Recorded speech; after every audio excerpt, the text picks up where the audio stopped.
तो हम लोग क्वेश्चन नंबर 10, 11, 12 में चलते हैं पाथफाइंडर के बुक में। देखिए इस क्वेश्चन में क्या कहा जा रहा है। A narrow beam of monochromatic light of wavelength lambda emitted from a source of power P is propagating in positive x direction after being reflected from a perfectly reflecting plane mirror of area vector A, and area is given as A is equals to A into minus I cap plus J cap. This is the direction of area vector. The beam fall on metal plate of surface area A placed parallel to the xz plane. Work function of the metal is phi and the photoelectric efficiency is eta. Photoelectrons emitted from the metal plate are immediately removed from the vicinity of the plate. अब इसमें कुछ question कहा क्या जा रहा है कि ये एरिया वेक्टर है। इस एरिया वेक्टर को देख के आप ये समझ रहे होंगे कि एरिया वेक्टर का जो डायरेक्शन होगा, निश्चित तौर पे क्या होगा। इस इक्वेशन से एरिया वेक्टर जो होगा वो किस डायरेक्शन में होगा बताइए। Negative X direction, positive Y direction. Negative X positive Y, निश्चित तौर पे ये रहा आपका मिरर, और निश्चित तौर पे ये 45 डिग्री एंगल बनाएगा। और जब लाइट रे ऐसे जा रहा है आफ्टर रिफ्लेक्शन कुछ इस तरीके से जाएगा, है ना।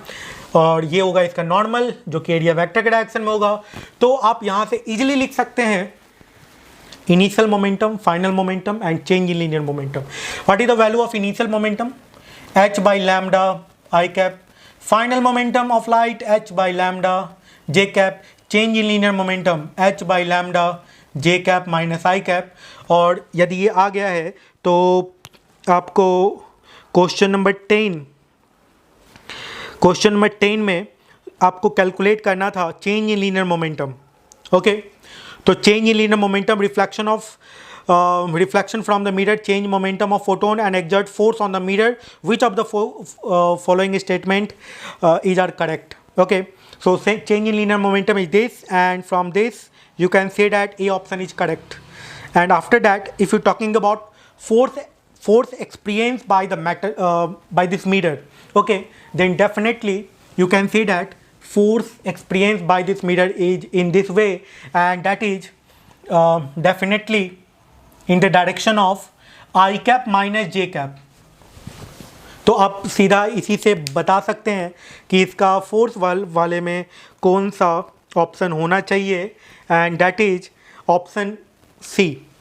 लेकिन फिर भी आपको मैं कैलकुलेट करके बता रहा हूँ क्योंकि यहाँ पर तो हम लोग ऑब्जेक्टिव क्वेश्चन बना नहीं रहे, लेकिन एक कुछ तरीका ऐसा होता है जिससे आप बहुत आसानी से ऑब्जेक्टिव क्वेश्चन को टिक कर पाते हैं, जिससे बहुत सारा समय बचता है। तो वही मैंने आपको बताया है, लेकिन आप सॉल्व कर लें इसको।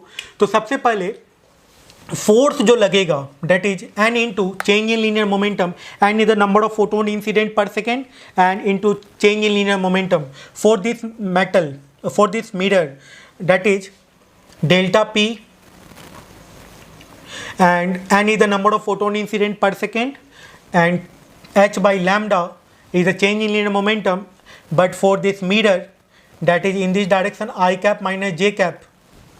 Okay, because force experienced by photon equals to negative of force experienced by mirror.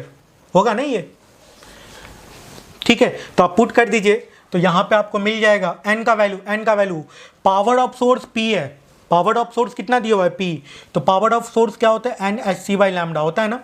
n is the number of photon emitted from the source per second, and from this equation n equal to p lambda by h c.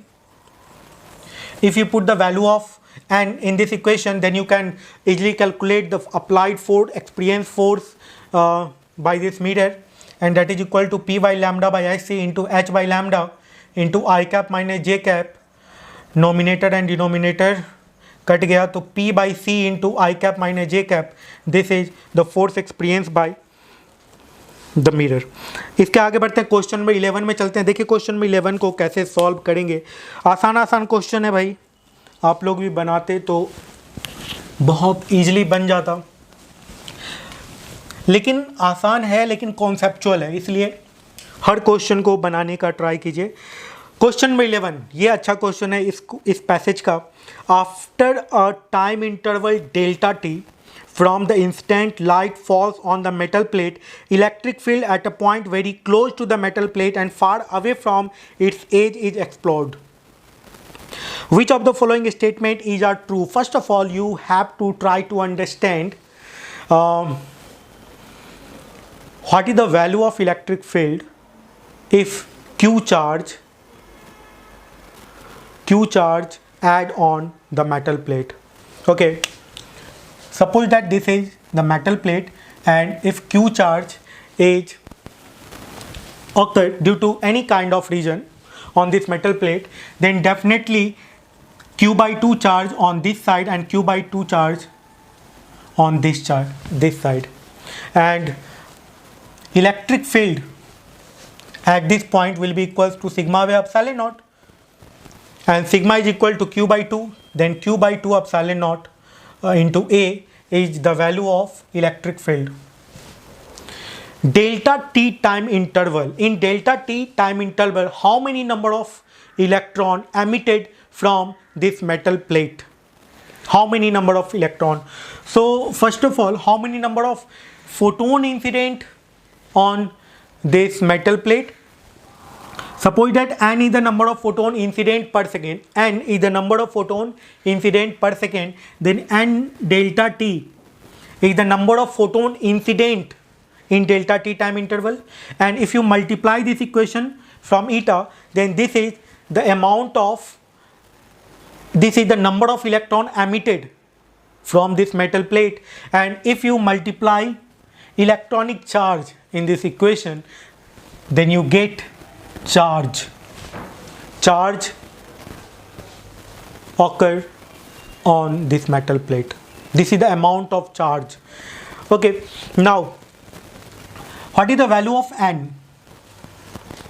N is the number of photon incident per second, and in previous question, in question number 10, we already discussed about this, and that is P lambda by hc. Put the value of n in this equation, then you get value of charge eta P lambda by hc delta t into E. This is the amount of charge. So you can say that electric field will be equals to electric field. What is the value of electric field? Eta P lambda delta T E by 2 epsilon naught A Hc. This is the value of electric field. Relate this value of electric field from with the option, and according to this equation, option B is correct. Np delta T E lambda by 2 epsilon naught ASC. Okay, तो question number 11 का option B correct है. चलते हैं question number 12 में. देखिए question number 12 में क्या कहा जा रहा है.